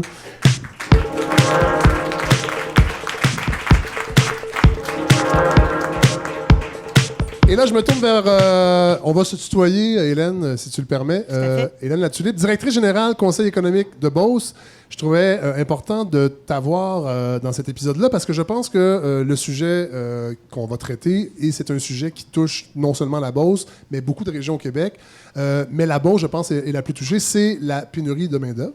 Oui, tout à fait. D'ailleurs, on va régler ça dès le début. Est-ce qu'on parle de pénurie de main-d'œuvre ou de manque de main-d'œuvre? Parce que c'est quand même une nuance... Oui, c'est une très bonne nuance. Qui peut être intéressante à souligner. Au niveau du marché du travail, on peut dire que quand le marché est à un taux de chômage d'environ 7 oui. on est dans un marché où l'offre et la demande est équilibrée. Oui. Quand le taux de chômage baisse à 5 on se trouve en rareté de main-d'œuvre. Donc, pas en pénurie, en rareté. En rareté autour de 5 Là, ici, dans la Beauce, qui a été la première région du Québec à être touchée par le manque de main-d'œuvre, on vit la situation depuis 2011. Donc, si vous en entendez parler depuis 18 mois, nous, ça fait une couple d'années qu'on la vit, qu'on la subit. Donc, dans la dernière année, on a fini notre année environ à 2,9 de taux de chômage. Bon. Donc, on peut dire qu'on est en pénurie ici. Et concrètement, ça veut dire quoi? Concrètement, ça veut dire que tous les... Est-ce qu'on parle d'entreprises qui pourraient fermer, qui sont menacées de fermeture? Dans la région, on n'a pas eu de dossier où il y avait des fermetures d'envisager, mais des délocalisations d'envisager, oui. Donc, de déménager les entreprises? Oui. Ce qu'on vit... Où il y a de la main-d'œuvre? Où il y a plus de main-d'œuvre, effectivement. Okay. Ce qu'on vit, c'est que la plupart des entreprises prévoient une croissance ailleurs qu'en Beauce. C'est là que devient le problème. Donc, les usines ouvrent des plants de production à l'extérieur, plusieurs aux États-Unis, et d'autres dans des marchés où les bassins de main-d'œuvre sont plus accessibles. Bon, parce que là, la réaction souvent des entreprises, ça va être d'aller chercher carrément les employés à l'extérieur du Québec. Oui. Il y a des exemples comme ça en Beauce. On en vit de plus en plus. Je vous dirais qu'en Beauce, il y a à peu près 7-8 ans, on a commencé à avoir des entreprises qui allaient recruter de la main-d'œuvre à l'étranger. Oui. Vous parlez d'Hors Québec, là, c'était Hors Canada même. Oui. Et là, c'est un phénomène qui est généralisé. Ici, dans Beauce-Sud, là, autour de Saint-Georges, nous, on a travaillé au Conseil économique depuis plusieurs années dans ce dossier-là. Et principalement dans les 2 dernières années, là, où il y a eu des efforts soutenus, on en est arrivé cet été à faire un recensement des entreprises de la région qui allaient effectuer ou qui avaient déjà effectué des démarches à l'international de recrutement. Et on parle là, présentement d'une 50aine d'entreprises manufacturières. Bon, c'est ça que je voulais dire. En fait, c'est important que tu t'en parles parce que le type d'emploi en général, on pourrait dire ça, qui est concerné par la pénurie de main-d'œuvre, c'est des emplois de manœuvre, c'est des emplois... À quel niveau, en fait? Pas seulement de manœuvre. C'est sûr qu'ici, le tissu industriel est fort. On a beaucoup d'entreprises manufacturières. Fait que ça, c'est un premier fait. Ce qu'on appelle le secteur secondaire, moi, quand j'étais plus jeune, dans les années 80. Là, oui, c'est un secteur secondaire, effectivement. Donc, on a un gros bassin d'entreprises manufacturières dans la région. Fait que c'est sûr que l'industrie va chercher plusieurs travailleurs dans ce domaine-là. Mais aujourd'hui, on peut parler que tous les types de services et de commerces vivent cette pénurie de main-d'œuvre-là. En termes de travailleurs, on va surtout chercher du semi-spécialisé de type soudeur, machiniste, électromécanicien, dessinateur, programmeur informatique, ingénieur, dessinateur, peu importe, là, on est beaucoup dans cette catégorie-là, mais c'est sûr qu'il y a des entreprises qui vont chercher aussi des manœuvres, mais peut-être un plus faible pourcentage. Et là, je ne parle pas de l'agricole, où est-ce que c'est un autre domaine. Oui, c'est un autre domaine. Je lisais un rapport de la Coalition des organismes communautaires pour le développement de la main-d'œuvre qui disait qu'il y a 600 000 travailleurs sans emploi au Québec, des Québécois en fait, sans emploi, et qu'on pourrait peut-être, dans un premier temps, aller chercher dans ce bassin-là. Souvent, ça implique peut-être la formation. Les entreprises n'ont peut-être pas ni la volonté ni les moyens de former ces gens-là, mais d'aller chercher des gens aux Philippines, à Madagascar, c'est quand même des cultures qui sont loin de la culture d'accueil. C'est quand même beaucoup de ressources qui sont déployées. Je suis d'accord, mais je vais vous donner un argument. Dans les 600 000 là, qui sont disponibles, veulent-ils travailler? Bon, ça, c'est une autre question. Ça, c'est une autre question parce qu'on a fait beaucoup de démarchage en ce sens-là. Il y a eu plusieurs initiatives de fait ici en Beauce. Au Québec? Êtes-vous en train de dire ça? Il y a des Québécois vous pouvez les rentrer les lignes, ce ne serait pas moi qui va l'avoir dit. Soudainement, je vous vois. Mais il y a eu plusieurs initiatives de fait, des appels directement à des gens qui sont en recherche d'emploi, qui n'ont pas le désir du tout de retourner ou travailler. Fait que les entreprises, à un moment donné, là, ils ont des contrats à sortir, ils ont des livrables à faire. Fait que ce qu'ils veulent, c'est du monde sérieux qui veulent travailler, pas des gens qui ont des problèmes. Ou je ne parle pas qu'ils ne sont pas prêts à aller Mais cela former, dit, aller ces chercher gens-là, des travailleurs immigrants, c'est quand même de la paperasse, c'est quand même... C'est beaucoup d'énergie. Oui, c'est ça. Oui. C'est ça. Tout à fait. C'est de l'argent, c'est beaucoup de paperasse, mais on est rendu là. Je vais être plate encore, mais je lisais qu'il y a des gens qui se demandent si c'est pas aussi une façon de maintenir la masse salariale plus basse, d'aller chercher... c'est souvent des pays où les... En effet, vous êtes plate de le dire, mais je vais quand même vous corriger. En fait, le gouvernement régit ces choses-là. C'est pas ça que je pense nécessairement. Moi, j'admire une revue d'actualité, j'ai pas d'opinion.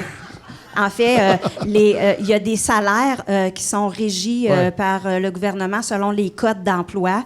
Et on ne peut pas payer partout au Canada. Là, on ne peut pas payer de la main-d'œuvre moins chère que ce qu'on offre ici. Et même, ça devient des fois un défi parce qu'une entreprise qui veut aller à l'international et qui veut aller chercher, par exemple, un soudeur, ben, si le soudeur, le code de l'emploi dit qu'il faut que tu rémunères cette personne-là à 21 $ de l'heure, ben, il faut que ton staff à l'interne, tu le paies 21 $ de l'heure. Parce que tu ne peux pas le faire venir si tu ne le payes pas. Là, c'est un exemple. Non, tout à fait, mais c'est intéressant. Donc, c'est régi. Fait que c'est faux de dire que ça met une pression à la baisse sur les salaires. Puis vous me corrigerez si je me trompe, mais c'est très facile de dire qu'il y a une colonne d'entrants, colonne de sortants. On va chercher les travailleurs pour les faire travailler, mais de plus en plus, quand je vois en Beauce, moi, entre autres, à Vallée-Jonction, où on va chercher une communauté au grand complet. Oui, mais c'est ça qui est intéressant. Et là, Philippe, c'est bien que tu en parles parce que je voulais aller là, justement, parce que forcément, ça a un impact ici, et j'imagine qu'il y a certaines, peut-être, réticences des fois, parce que je lisais, entre autres, dans Le Devoir, il y avait un article sur le village de Saint-Jules qui avait appuyé la CAQ à 85 %, puis il y a un journaliste qui allait faire un topo de ce qui se passe, et il y a une pénurie de main-d'œuvre, et il y a un des intervenants, là, c'est pas le journaliste de Montréal qui a dit ça, mais il y a un des intervenants qui disait que la principale barrière à l'intégration, c'est vraiment le racisme, et il utilisait le mot racisme. Je dis pas que c'est partout ici, mais j'imagine que il y a quand même des petites résistances quand on va chercher des gens qui sont loin de la culture d'accueil. Ça fait pas des années qu'on a plein de cultures dans nos rues. Fait que je vous cacherai pas que dans certains villages, il est arrivé des situations où il y avait 4 Noirs qui se promenaient dans la rue, on appelle la police, il y a des gangs qui débarquent. On n'a pas besoin de les appeler, seulement ils arrivent quand il y a 4 Noirs, de toute façon, les policiers. Je vous cacherai pas que c'est pas arrivé, mais ça veut pas dire que ces gens-là ne sont pas accueillants, ne sont pas prêts à les intégrer. C'est juste que c'est nouveau. Il y a un travail à faire sur le terrain qu'on essaie de faire en collaboration avec les organismes du terrain, de donner des formations sur la diversité culturelle, de former des comités d'accueil, d'implanter des structures parce qu'on veut que ces gens-là d'accueil dans les villages. Aussi. On veut que ces gens-là restent. Donc, on veut que les conditions d'accueil soient les maximales, en fait. Oui. Tout à fait, mais tu sais, on l'a jamais vécu, hein? Donc, il faut l'improviser, puis y aller à tâtons, puis dire, bon, ben qu'est-ce que ça prendrait pour que ces gens-là se sentent soutenus? On va mettre des petits outils en place. On va faire une liste des logements disponibles pour que ce soit facile pour eux à leur arrivée. On va leur trouver un parrain bénévole qui va l'aider, qui va l'accueillir, faire visiter le village, présenter à l'épicier, au banquier, l'aider à ouvrir un compte en banque, peu importe. Donc, c'est des choses comme ça qui sont mises en place, qui commencent à être mis en place là, un peu partout dans les municipalités et qui portent fruit. Mais c'est un travail d'éducation qui se fait des deux côtés. Là, c'est Félix Leclerc qui disait que l'ignorance a le mépris facile. Ce que tu comprends pas, ce que tu connais pas, tu as tendance à le rejeter, à le mépriser. Mais quand on voit... Moi, j'ai été à la Polyvalente à Sainte-Marie, on était 1800 étudiants. J'avais un ami noir, gay. Lui, il avait la totale. Donc, il se sentait tout seul beaucoup à Sainte-Marie. C'est de l'intersectionnalité, ça. Voilà. Mais bon, ça change de plus en plus. Fait que quand on est confronté à différentes réalité. Forcément. On peut être que confronté et pas aller vers l'autre, mais si on a des outils des deux côtés pour créer des ponts, ben tout est possible. Simon, tu veux dire Mais quelque chose? souvent, dans les médias, on va faire un article quand on va en avoir trouvé un méchant. Mais j'imagine que, de manière sous-jacente, il y a un tissu social qui... Est-ce que vous le voyez, ça? Est-ce qu'il y a un maillage? Malgré les problèmes qu'on peut effectivement voir ou entendre parler d'eux, là, pour mal le dire, mais est-ce que vous voyez dans la communauté des changements, une discussion qui s'entame entre ces gens-là et la communauté d'accueil? Oui, moi, je pense que ça commence.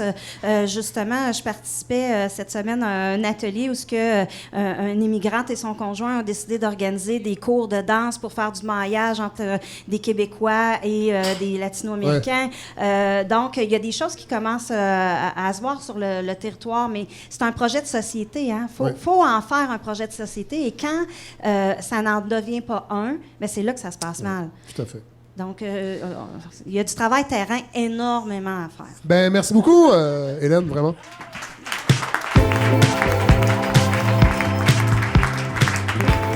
Là, je vais m'habituer aux vues. Je vais arrêter de vous voyer. Je sais pas, ben, ça fait 10 ans de radio-canadianisme. C'est difficile de se départir de ça. C'est ancré en nous, je crois. Ben oui, alors Boris... on se nounoie aussi. On va terminer avec toi. Boris, tu nous avais démystifié SNC-Lavalin la dernière fois, qui était l'épisode 1, 2. 2, voilà. Et là, le prétexte pourquoi tu es ici, c'est que Hélène Massé... Manon Massé. Hélène Massé. Manon Massé, de Québec solidaire, était citée à procès pour le procès de la Catalogne, en fait, en Espagne. Distance, via Skype. Voilà. Alors, encore une fois, un membre de Québec solidaire qui va aller parler d'indépendance à l'extérieur du Québec et pas ici. Ça se voit assez souvent. Mais là, ça a été repoussé, il paraît. Oui, et c'était pas la seule d'ailleurs. Il y a plusieurs politiciens indépendantistes, souverainistes qui sont allés en Catalogne comme elle lors du référendum en octobre 2017. C'est pas très connu, ça, mais... Et là, je trouvais ça intéressant que tu viennes nous faire une espèce de résumé de toute cette saga incroyable du référendum catalan, entre autres, parce que ça va toucher forcément ce qui va peut-être se passer ici un jour. On l'a vu avec la décision d'Ottawa. Mais... Le passage de Manon Massé le montre bien. D'ailleurs, son personnel vient juste de m'écrire avant l'enregistrement. Ça devait avoir lieu hier, mais on me dit que c'est reporté à la mi-avril. Bon. Donc, en matière de délai de justice, l'Espagne ne laisse pas sa place non plus.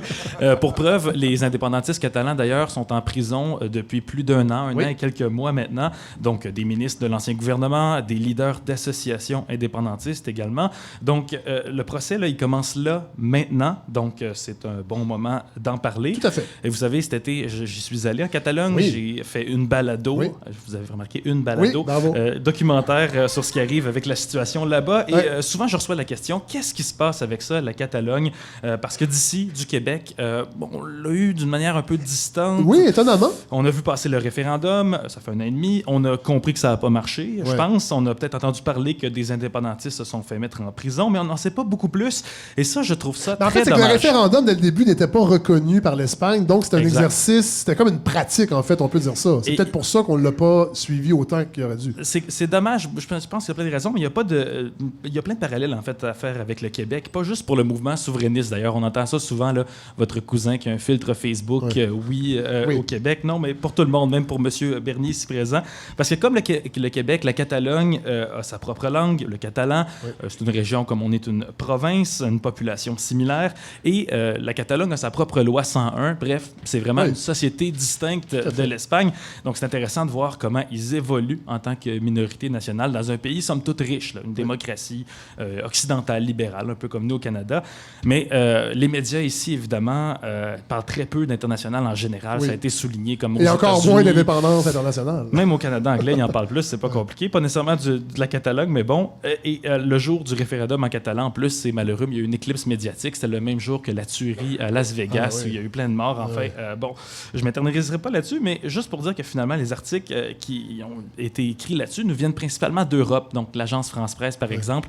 Et on n'a pas nécessairement le même vocabulaire, pas nécessairement la même curiosité. Donc, ça rend tout ça très, très dur à suivre. Donc, on va faire vraiment un peu le tour là, de ce qui a mené à ce référendum, qui ne s'est pas vraiment passé comme prévu, et ce qui a conduit tous ces politiciens-là en prison.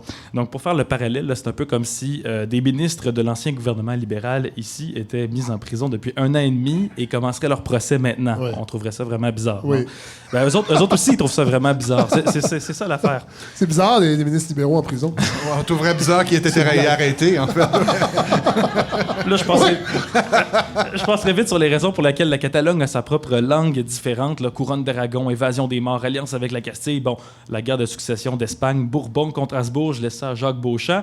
On va commencer l'histoire en 1930. Francisco Franco dirige un gouvernement fasciste en Espagne après la guerre civile. La langue catalane est interdite en Catalogne. Mais l'affaire avec l'Espagne, c'est quand le fascisme est disparu partout en Europe. Dans les années 40, Hitler, c'était le mauvais de l'histoire. Oui. Ben, en Espagne, non. Ah. En Espagne, le fascisme est resté jusqu'en 1975, la mort de Francisco Franco. Et à sa mort, ben, le pays est devenu démocratique. Donc, en soi, ça, c'est assez impressionnant. Mais à sa mort, Franco a demandé une chose à l'héritier de la couronne, qui était Juan Carlos. Il lui a dit, Juan, peu importe ce que tu fais avec le pays, l'Espagne doit rester unie. Ouais. Donc, ça va être important plus tard, vous verrez. L'important à retenir en Catalogne, c'est que le mouvement d'indépendance, oui, existe depuis longtemps, mais il est devenu vraiment grand public, mainstream en bon français, très récemment. Pas dans les années 60, là, comme au Québec, comme plein d'autres pays d'Afrique. Pas dans les années 90, quand plein de pays prenaient leur indépendance après la chute du rideau de fer. On a eu notre deuxième référendum ici. Non, plutôt dans les années 2010. La dernière crise économique, là, maintenant, ici, là, quand ça allait beaucoup, vraiment très mal pour plein de pays d'Europe du Sud, la Catalogne, elle, curieusement, mais ça se portait très bien. En plus, au même moment, la Catalogne a essayé de voter un statut, une genre de constitution. Madrid a refusé. Une genre de société distincte. On voulait en fait lever des impôts, donc un peu comme le Québec a la capacité de lever ses impôts. Il le fait très bien, d'ailleurs. Oui, ça a été refusé à la Catalogne. Donc, crise économique plus refus d'autonomie, cocktail explosif.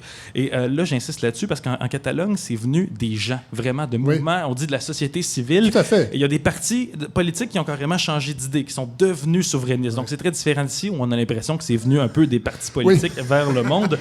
Mais plus que jamais. 2015, on est rendu là déjà. Les partis indépendantistes ont formé un gouvernement. Ils organisent un référendum. Et là, encore une fois, contrairement au Québec, l'Espagne les a pas laissés voter. Ouais. C'est important. Ça, parce que c'était inconstitutionnel. Une partie de la Constitution dit l'Espagne doit rester unie. Donc, le bon vieil héritage franquiste de M. Franco, qui est toujours là aujourd'hui en 2019. Donc, pour résumer, Madrid aurait pu se contenter de mettre sur pied un programme illégal de commandite pour truquer le vote. Mais non, ils sont allés de manière beaucoup plus brutale. C'était la droite du Parti populaire, le PP, qui était au pouvoir. Donc, c'est pas vraiment étranger à ça. Tout ça a conduit les indépendantistes à organiser un référendum, mais de manière vraiment clandestine. Et pour l'anecdote, vous avez peut-être vu le film d'Alexandre Chartrand. Oui, tout à fait. C'est un film assez militant, mais on voit des militants indépendantistes catalans qui disent, en fait, les urnes étaient cachées juste à côté des bureaux de vote. Moi, j'ai parlé à beaucoup de militants qui m'ont dit les urnes étaient en France, on les a emmenées en voiture le jour du vote. Donc, tout ça était très secret.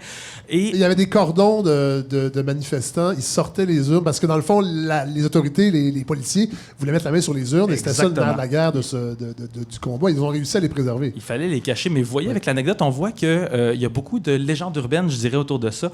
Parce qu'encore une fois, le procès, c'est maintenant, là. Donc, il y a on n'a pas le recul historique du tout pour comprendre encore tout ce qui s'est passé. Mais le film, quand même, je vous le suggère. Le jour du référendum, et ça, c'est probablement les images que vous avez vues à la télévision. Là. La police a frappé les gens, est venue pour entrer, perturber le vote carrément, saisir les boîtes de scrutin. Il y a eu des centaines de blessés. J'en ai moi-même interviewé plusieurs. Et là, c'est la partie assez intéressante parce que l'après-référendum a été assez spécial. Le oui a revendiqué la victoire à 90%. Est-ce que le pays est devenu indépendant pour autant? Non. Premièrement, il faut prendre les résultats avec pas juste un grain de sel, mais avec un troc de sel, parce qu'il y a eu un boycott des militants pour le non. C'est ça. Moins de la moitié des électeurs pour ne pas reconnaître le processus, dans le fond. C'est qu'en se déplaçant, ils reconnaissaient le processus et là, les chances de perdre étaient réelles. C'est ça, exactement. Et au lieu de déclarer l'indépendance juste après le vote, le gouvernement s'en est rendu compte, sans doute. Et c'est comme mis à improviser. Donc, le président de l'époque, Carles Puigdemont, a décidé d'essayer de négocier avec l'Espagne. Et là, c'est à peu près là que les médias d'ici ont perdu tout intérêt. Et quand je l'ai interviewé, moi, le président Carles Puigdemont, à l'automne, il m'a dit que il est en exil en Belgique, là, il m'a dit que c'était probablement sa pire erreur d'avoir essayé de négocier, parce que regardons les résultats, finalement, aucun pays du monde a reconnu la Catalogne indépendante. Et après un mois, Madrid a dit « La mierda, basta », a destitué le gouvernement régional de Catalogne. Donc, vous me suivez, là, c'est un peu comme si Justin Trudeau destituait François Legault. Je vais juste laisser un moment imaginer le scandale que ça ferait ici. Mais il y a des destitués de ministres qui est encore pogné là-dedans. Imaginez le problème. Clause dérogatoire inversée. Et là, pire que ça, il a arrêté les membres du gouvernement. Il en a mis en prison une partie. Une autre partie, dont le président Puigdemont en tête, sont partis en exil. Le reste est accusé de sédition, rébellion, détournement de fonds publics. Je vous explique dans un instant. C'est quand même des accusations graves, cela dit. Ouais, et là, pendant une pause d'1 an et demi, où rien n'a changé, essentiellement. En fait, une chose a changé, c'est que c'est les socialistes maintenant qui sont au pouvoir à Madrid, mais il n'y a pas eu de deal particulier. Les prisonniers ne sont pas sortis, donc très, très, très peu de choses ont changé. C'est comme si on était sur pause en attendant leur procès. Et le procès, c'est maintenant. Ah ouais. Et là, je traduis les chefs d'accusation. Là, vous l'avez dit, rébellion, c'est à savoir, est-ce que les leaders catalans ont voulu organiser des rassemblements violents? Sédition, est-ce qu'ils ont voulu faire un coup d'État? Ouais. Et détournement de fonds, est-ce qu'ils ont mis de l'argent public pour organiser le référendum? Donc, dans le pire des cas, comme l'ex-président Oriol Junqueras pourrait écoper de 25 ans de prison s'il est reconnu coupable de tout ça. Ouais. Mais c'est pas encore fait parce que la défense voudra démontrer que les manifestants étaient non violent, pacifique. Je crois que ça a été assez bien documenté. Dans le film, entre autres, d'Alexandre Chartrand, oui, on sent un billet, mais tout ça a été fait dans la joie, en fait. Même, c'était vraiment des manifestations festives. Il n'y avait pas de violence. Non, pas vraiment, en fait. Beaucoup moins qu'en 8e de finale à Montréal, autour du Centre Bell. Tout à fait. Mais c'est important, comme Stanley. Et la question, un pays, là, la défense va aussi vouloir mettre de l'avant le fait que, oui, c'était peut-être illégal selon la Constitution, mais l'Espagne a des obligations internationales, a signé la Charte des droits civils et politiques de l'ONU. On reconnaît le droit à l'autodétermination des peuples. Ça aurait préséance sur les lois espagnoles. Bref, tout ça pour dire... C'est là-dedans que Manon Massé va parler via Skype mi-avril, on me dit. Et une des questions de la toile de fond de cette cause-là est pourquoi certains peuples, comme nous au Québec, on a pu en faire un référendum d'indépendance et pas eux.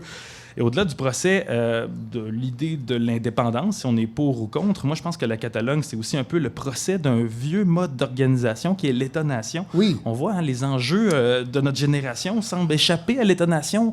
L'environnement, le terrorisme, les migrations et l'identité. C'est ça dans les questions. Et c'est l'Europe aussi. L'Europe, je veux dire, avec le Brexit qui secoue la Grande-Bretagne, j'imagine que de voir une partie de l'Espagne devenir indépendante, c'est peut-être pour les eurocentristes, on pourrait dire, c'est quelque chose d'inquiétant aussi que ça fasse une espèce d'effet domino. Et vous avez vu avec la dernière nouvelle du Canada qui dit que selon Ottawa, le Québec ne pourra pas se séparer sans l'accord des autres provinces. Ouais. On se demande un peu si le modèle national de l'État-nation est capable de composer démocratiquement avec les aspirations des minorités nationales.